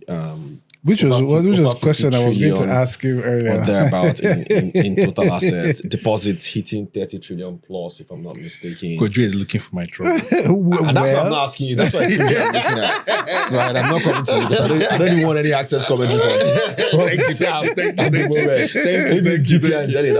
Those are the ones. Right. I mean, like, Access over the years has basically been aggressive about growth. And now you're seeing Access Bank's balance sheet, right, basically almost double that of, some of the tier 2 banks. In fact, GT's total assets, Tunji is at 16.6 trillion. And then you're seeing Access at 52.1 trillion. But GTB is a whole lot more profitable than Access. So I could understand Access play. Access play is aggressive growth. GT is just be efficient. Is there a time where a lot of these bets Access Bank is taking will start to pay off? Do you see that happening? And I'm saying this because, think of expansion beyond Africa and all the footprints they've had and the potential to maybe solve or harness some of all those payment opportunities that we're seeing and all these growth opportunities that we're seeing across a lot of African countries. I've also heard that one of Access' big play as well is position yourself so huge that if there's going to be some kind of foreign consolidation, maybe one day JP Morgan decides they want to come and buy an African bank, then Access is going to be that bank. So, I want to hear positive. I don't want to hear Sam's negative. If you're in a book, I don't want to say. Anyway, let me let you speak. Let me let you speak. Well, I hope you don't have negative. Positive. Hey, Siwala. So I'm looking for the positives. Because I'm trying to see a clear direction in what is happening across board, right? So GT banks, you can see the move is efficiency. Sweat assets, keep efficient. Keep loan book as efficient as possible. Access is... I don't have a loan book. At all. Anyone, it works. Anyone works.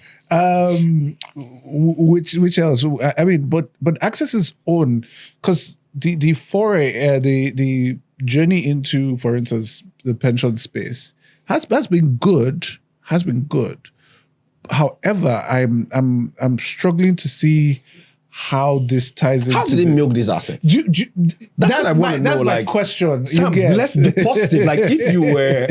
If you were the CFO or the CEO or maybe So I don't know. I'm not smart enough to be the CFO. Okay, are you stripping out the bank from the whole core or just the bank? Let me just say something. The size is obviously should be a competitive advantage. The brand presence and the distribution should be a competitive advantage. It's quite formidable. Right? So, there is a lot of latent value, right, that is in the franchise. Yeah.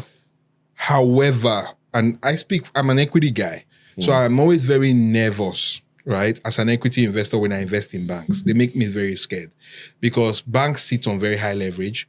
And so when certain things happen, you as an equity holder, you're the first person to carry the bag and you can get wiped out there's no recovery when a bank has problems, right? As an equity investor. Yeah. So I'm always very scared. However, there is a place, because I think Access has grown very, very fast, very, very quickly, right? And as a result, it may have acquired assets that it doesn't fully understand, right? Or outside Nigeria, within Nigeria, or both. Both, right? All those assets are likely not generating what they thought the assets were going to generate. They need to walk through those assets. I think an Access strategy that basically refocuses the business, right? Able to aggressively look at its entire portfolio and be honest with itself around the economic value that each of these assets have, and where that economic value doesn't tie up to the price that they paid for those assets, they take the write down. It means as an equity holder, I take a shower, which is why I'm nervous, right? But I think Access would need to have that ruthless level of efficiency. And then the second part is they also need to look at, because like I'm always very surprised that for a balance sheet of that size, the cost of liabilities are insanely high. It's almost a tier 1 bank with a tier 2 funding structure. Right? Yeah. Huge. It needs to figure out how to, and as a result, the consequence of that is that its core earnings is not very strong. Once you strip out all the one-off gains, swaps, and FX and all those things, when you actually look at Access core earnings, it's not very strong. It needs to focus on what it needs to do to right-size its core earnings, which is reducing its low cost, its high cost liability, swapping it out for low cost liabilities, right? And ensuring that it's having the right level of asset yields across its portfolio that gives the commensurate return relative to its balance sheet. So to answer your question, I don't want to be negative, and I'm trying to be positive.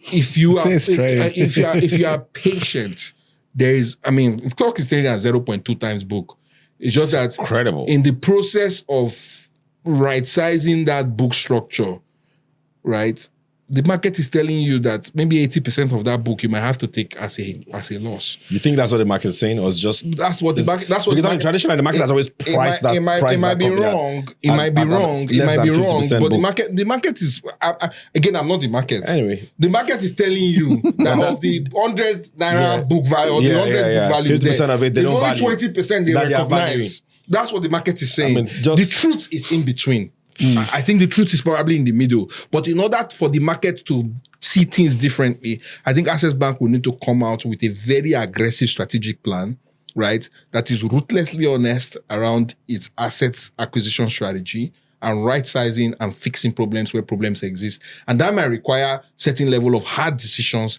and losses that needs to be taken, but should be taken and then capital raised or capital re-raised or whatever it is, and then they move forward. And then it becomes that quality franchise that a 50 trillion balance sheet should be able to deliver. I hope I haven't overspoken. You spoke well. That's positive enough. Just some data here.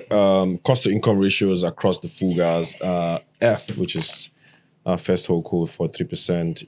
UBA, 55%. GT Co. I don't know how this guy's doing. I don't know how to do it. Cost to income ratio, 31%. Just incredible. Access at 54.7%, just next to UBA. And that cost income ratio is a function of the revenue is not high. So when you actually look at cost to asset, it's actually not doing that badly. It's just that core revenue is not very strong. So because at the end of the day, cost to income ratio is very important to banks because I mean it's to investors. Because they basically use that to punish you if you got revenue, if you're not sweating your assets. High enough. Interesting stuff for the FUGAZ. I kind of think, for me, my own takeaway is a lot of the balance sheet of banks that I've seen have been strong. I thought that banks would come out a lot weaker than they have done, that they have currently done after the forex gains of last year and of course, the forbearance headwind that popped up mid this year. So interesting to see that, a lot of the year-on-year differentials were basically in the single digit levels, which is quite surprising to me, despite some of the heavy write-downs. Don't sleep on that we're seeing. And so, Zenith, for example, how could you take 700 plus billion in write-downs and then you're still posting, profit after tax of 764 billion? That's just incredible numbers. Sometimes it makes me wonder. In normalized terms, it's over a trillion. Yes, in 9 months. It's just crazy. And if you analyze that's like $1 trillion. So think about what the dividend is going to be. And the bank has already basically cleared forbearance, and so these are just things that you look at and you wonder, right? Like there's just so much money in this economy, and I don't know how banks. Seem to have figured it out.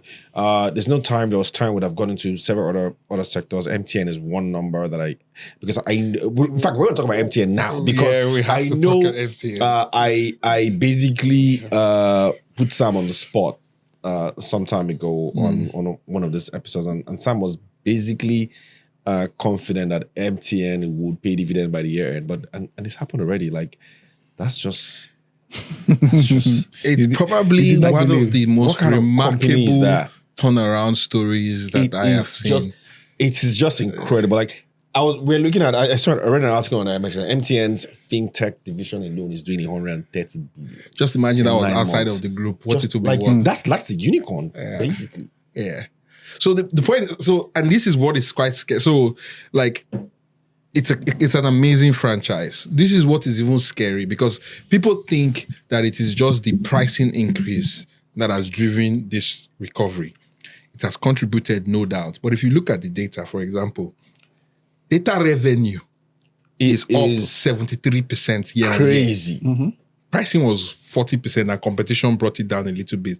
If you look at total data traffic, is 36% growth year on year. What are you guys maybe you're streaming drinks. Keep streaming drinks on mics, by the way. And what is insane what is insane is an average user of MTN's data. So this is like there's no pricing elasticity. So you increase price by 40%. People are actually streaming 21% more than they were streaming before the price increase came into effect. Yes. It is just like, don't you guys get tired? And now the high growth part of MTN, which is this despite data, all the poor data issues, network challenges. And the high growth part of MTN, which is now the data side, is now more than 50% of its revenue. Is now 53% of the revenue. So when you model that out going forward, right? This is a business that over the last 10 years, on average, we do between 20 to 24% service revenue growth, right? And now that underlying growth factor is accelerating because data continues to grow, right? Just think about what growth is going to be in 2026 and 2027. And remember, this is a business that pays between 80 to 90% of its PAT out in dividend. So just modeling it out, you're looking at a company that in a falling rate environment could potentially pay as high as 13-14% dividend yield from 2020 on 2026 revenue from 2027. And historically, it's a 7-8% dividend yield company. So just doing the computation, it looks like MTN is probably 800. For those who subscribe to ftm.ng, we recommended MTN months ago, so you're probably smiling right now. But I just wanted to ask you, Tunji, so this MTN story, what does it boil down to? Is it strong management, like the kind of management they have now, or is it a seed that was sown years ago because of the way they I think MTN kind of hacked this country years ago, right? When others were a little bit fidgety about investing and expanding, that aggressive expansion they did several years ago appears to be winning. Or what, is that I think it's something in between leadership and the investment. The investment wasn't being sweated as is that right English? It wasn't being used as it is used now. There was a lot of failed bets that went in the wrong direction. There was this whole them trying to double down on creating mobile money in Nigeria. That didn't work. They really tried to push that a lot. General, because of policy here, it didn't just materialize the way they expected it to be. And that almost felt like it was derailing plans at some point. But they've been able to come back strong from that. I still remember when they celebrated getting their super agent license maybe some 10, 12 years ago. That was supposed to be a big deal, but it never really materialized into anything. But now they've been able to turn around some of their, fintech products into something that is really doing well, despite the fact that they've not been able to enter the mobile money space the way they would have loved to. Interestingly, I think they sort of add that as part of your fintech business or so. They do, but the problem is that mobile money works. No, it's not like I'm not confident about mobile money in Nigeria. Yeah, it's not. I don't think that we have a payment problem in Nigeria. I think most people can get paid or receive money. We solved that. We solved that issue. We solved that issue. It's trying to reinvent the wheel if you want to. We solved that. We solved that problem. I think we always forget that Nigeria is largely a two-player market, right? It's for most industries, isn't it? I've always said that Nigeria is not an economy for for more than max 4 competitors on a large scale. Yeah. Like, could you have 5 telcos? No, but that way, I mean, they'll destroy the economics of the industry, right? So this is what has happened. We've seen industry consolidation because obviously Naira Mobile has basically bled all his customers to the point that he's basically using MVNO from MTN to I don't even understand why it's still in business, but it's the small customer base that he has. The network is basically MTN's network, right? So MTN has basically just stolen market share from Naira Mobile. Glow is same thing. Even though right? they have a deal now in place, but Glow, same thing, right? Has just bled market share. So really, the net beneficiary of that. So that's what I'm saying. So is it about the management of MTN? Like, what's the X factor here? Why are they so good? I think first mover advantage plays a key role. It always does. It plays a key role. Does.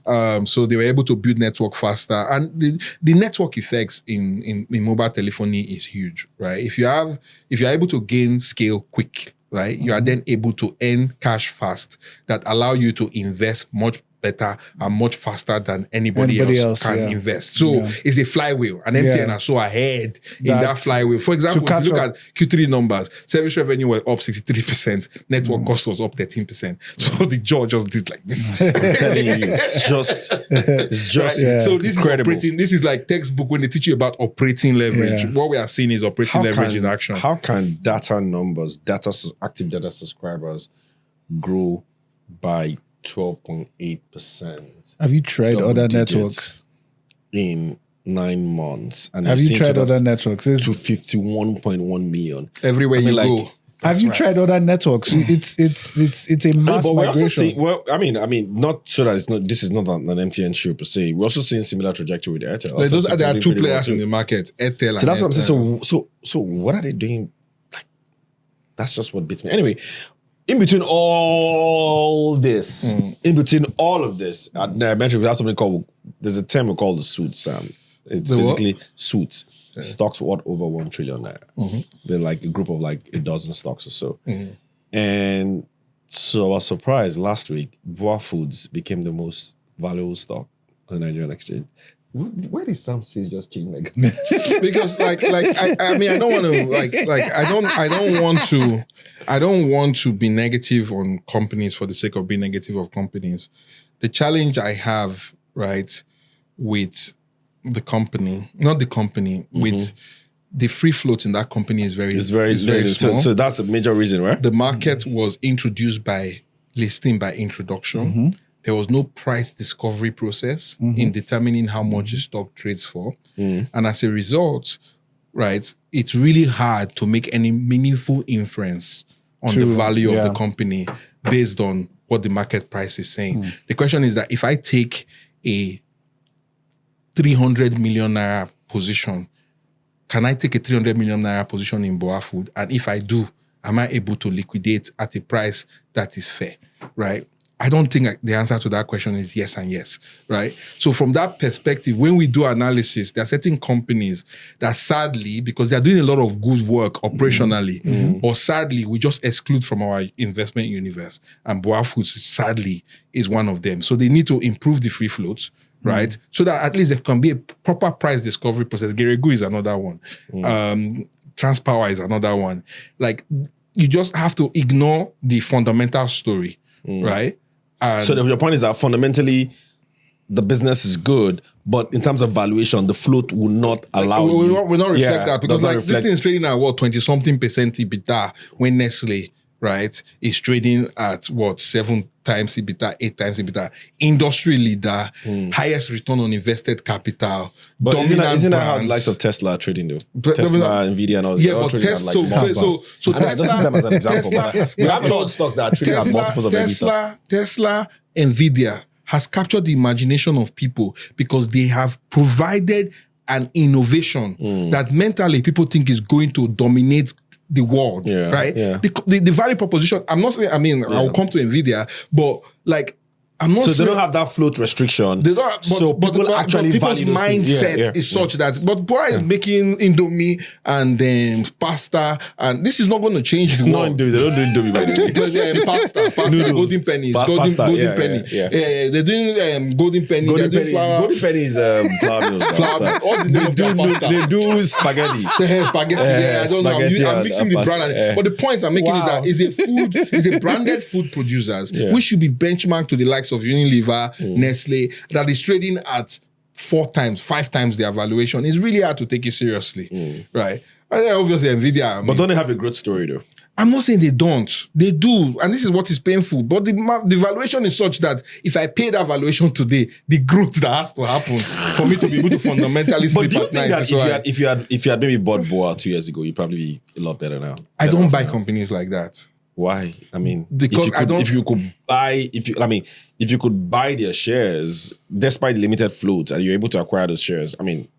Yeah, but the question, can I exit? So I have mark to market in my book and positive return that I return to my book. Can I get that? So for example, like in my fund, one of the things we test for is how much, I need to be able to liquidate 80% of my fund within, I think, a 10-day or 15-day period. Right. So that I have to test for liquidity every time for every stock that I buy. That's something else I wanted to ask you, Sam, because I've heard a lot of people complain, I heard arguments about Nigerian market and, equities market strong now, good, blah, blah, blah. People like, we know, but, I can't offload 500 million naira worth of stock in a day.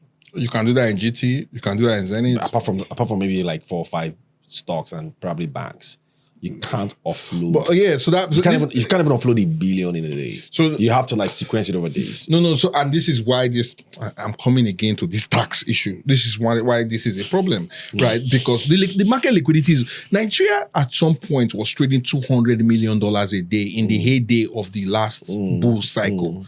Right. Which in Naira was way lower than what it is now. But today we are trading a good day we trade 10 million. But on average we do 5 to 6 million. So even if you are like 30% of the market volume, the most you can get, and that's aggressive, right, is 1 point something million. And that's always concentrated in a few stocks. So liquidity is difficult in the market. But as valuation goes, because this market is so cheap, right? So when cost of capital comes down, valuation goes up, the price per share of these companies go up. So when you still trade the same number of units, naturally the liquidity also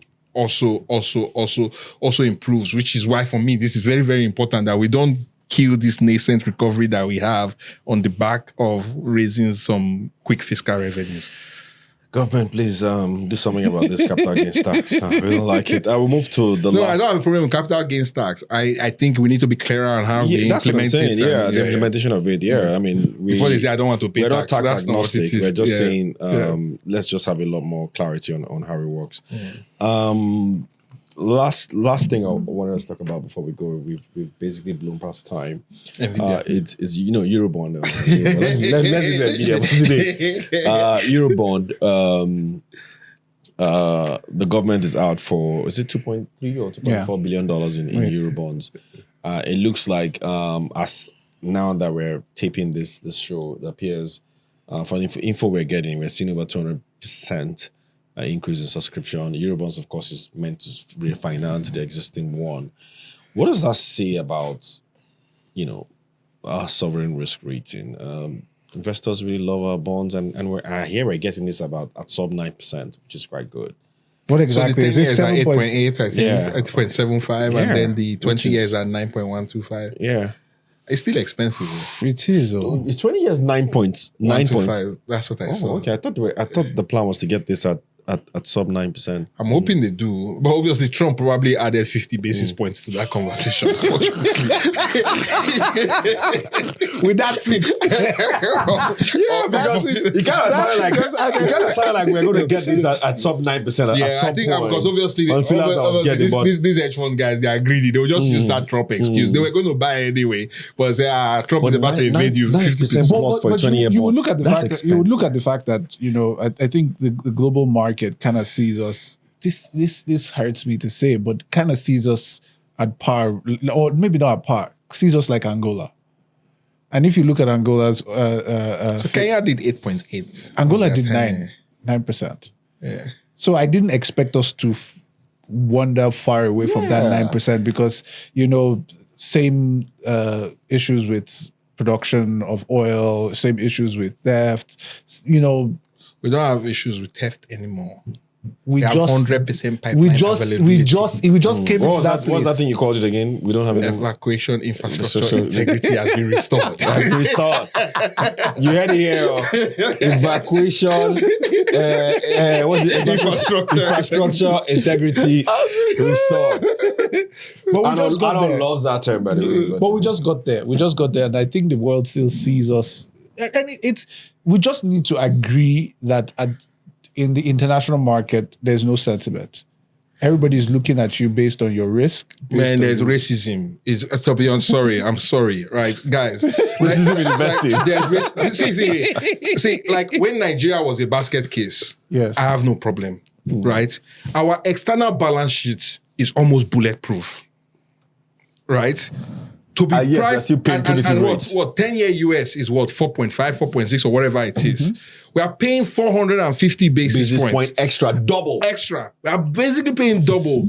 For credit. I mean, that's for credits that Sam, we've never defaulted. Sam, we don't have any IMF loan. We don't have any IMF loan. Sam, why do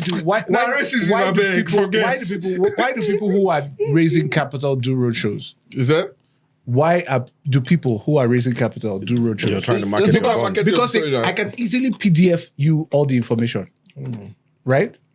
I can send the PDF. What I'm doing the roadshow PDF is to tell you the nuance behind the number, right? Yeah. The facts behind the figures. Yeah. What I'm doing is what we are not doing well. Is to tell you the nuance behind the numbers. Sugarcoat it. The facts behind the story. And that is what we are not doing well. I covered them before. Let's not they know sugarcoat it. Deal. We have not if I was in their position, I covered the same thing. Yeah, that's why they know it's a sweet deal. If I was in their position, I would do the same thing. Yeah, that's why it's giving where we are macro-wise, giving where our external balance sheet is. In my mind, we should not be issuing more than 7%. Giving where we are macro-wise, giving where our external balance sheet is.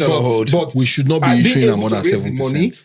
Right? It looks like we're oversubscribed. It helps us with our refinancing because we have 1.1 billion that is due, and then we actually get 1 billion oversubscribed to support the fiscus. It helps us with our refinancing because we have 1.1 billion that is due, and then we actually get 1 billion in to support the fiscus because I'm sure Baba will open up the purse strings in 20.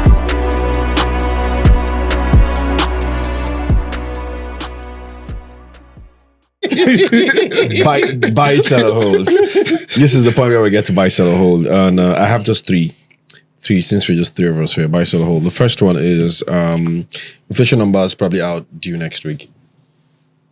Do we see where are we now? 21? No, 18.02 We're not reaching 18. Wow. Food inflation minus 1.65 month. What were you saying? Go ahead. I want you to. I have to recalibrate my So wow. Because now this one pains me really because Tunji anticipated a 15% inflation rate number by year end. Yeah, he will be right. He all sounded really ludicrous when he raised it earlier. But I want to come back to that. Where do you see inflation numbers in October? Sub 18%? For sure. Anyway, let me. Sub 18%. Buy. Well, that's not even a hard one. It's not hard. Make it be hard. 16%. 16? Yeah, yes. I think we could see 16 handle. It will have a 16 handle. The question is whether it's going to be high 16 or low 16. Yeah. It will have a 16 handle. No, see something. If you look at the numbers from January, you've seen the numbers tapering down. Sometimes it spikes up a little bit, but it's been gradual, right? In the last 2 months, it's been you get. It's because you are seeing harvest season coming in. Then the base effect is also following in. Then you're now seeing issues with FX also tapering. So everything is coming. Or maybe this tax might distort things a bit. Petrol tax. The tax is not coming into effect. It hasn't come yet. This is October numbers anyway. So there's nothing. So you guys are saying 16. It's going. Levels. I think 16 handle. So when you look at base effect, when you look at harvest season, when you look at FX stability, there's nothing I stopping think it. 16 handle. All right, next buy, sell, or hold. Equities closed October 8%. One of the best, I think the second best month after July this year, and the second best month in the last 10 years, actually, for October. Second best October in the last year, because I think we did 10% in 2020 or 2021, I can't remember again. How do you see markets closing in November with all these headwinds you're seeing, CGT and all that stuff? Buy, sell, or hold stock market to close positively again in November? It's a very hard question. The first one was easy, so this one was hard. I'm a big buy on equities in Nigeria. Big buy, right? Unfortunately, I think we are dealing with technical factors, largely from marginal investors that are trying to basically take advantage of cost basis with regards to CGT, which is why I think clarification on this thing should be done fast and quick, right? But seasonally, November, December tend to be quite strong for equity markets. Results were strong, currency is strengthening, and rates are coming down. That combination should be positive, right? The only thing that is... What's going to drive demand then? See, this is a good question that you ask. What is going to drive demand? I think we need I think we need to stop this marginal selling that is happening on the back of people trying to avoid paying profit taking and all that to avoid that tax on the cost basis of investment. But you're right, I've been scratching my head, where is the marginal demand going to come from? Because foreign investors, with that tax wedge that we've gone to put on top of them, if they were on the fence before, they're just going to wait, right? Local investors, retail that do more than that 10 million, this thing will probably try and take advantage of it. Large institutional investors cannot really move, so have to just wait and see. But the conviction to rush and buy at this point in time is not there. So is really that technical issue that I have concerns on, which is why I'm not pounding my neck on the table. But any weakness in equity, so you're buying that you see, I think I buy it. Yeah. Buy, sell, hold quickly. I hold. Okay, so I don't have a dog in the fight. So you hold. All right, last buy, sell, or hold, and I'm sure maybe this one might. We talked about it earlier, but I really want to know where you guys stand on this. Buy, sell, or hold. Jackpot is no longer lucrative. Let me start with you. So, it's no longer lucrative. I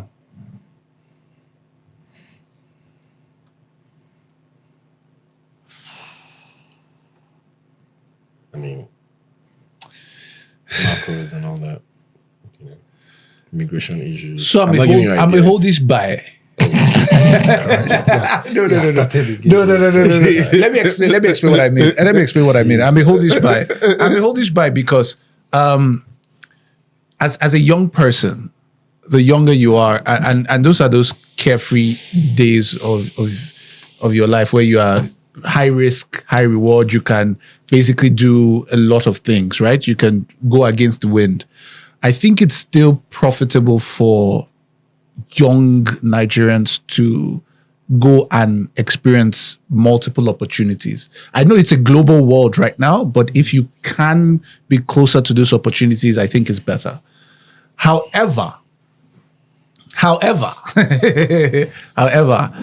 for older Nigerians and also in the place of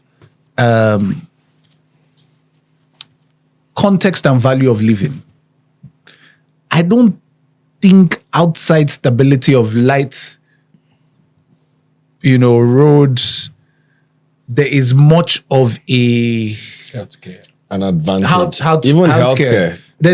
I don't think there's much of an advantage anymore as it used to be. And this is not because Nigeria has become London, no. It's because those places too. London has become Nigeria. All right, time. Producer's looking at me like, dude, hurry up. It depends. I think I agree with Tunji. It depends on the stage of your life and depends on the stage of your career. As a professional, right? Given where Nigeria is in its journey, as long as we stay true to our reforms, I think this is probably a generational opportunity for value enhancement and wealth creation in Nigeria, full stop, right? So if you're a professional, you're doing very well in your career, right? Going to trade unless you are like one of those professionals that are easily tradable, like a doctor or like an accountant, right? But if you are not one of those, right? There's unique opportunities in Nigeria. I think if you put your head down and you do the work, I think the opportunity sets across industries are just immense. You can't pay me any amount of money today to carry my bag and go and stay in London. I've done the opposite. I brought my family back, right? Because of the opportunities that I see. If you're a young guy, right, that wants to go to school, right, I think having the experience that I had, right, which is going abroad, going through the education system, figuring out that these people are not that special is important because that's when it's a mental block. Yeah. It takes something away from because I always felt like these Oyinbo people, they are just too good, they enslaved us, this one, that one. But then you sit down in class, you compete with them, you beat them. You're just like, how did my ancestors lose? How did you lose?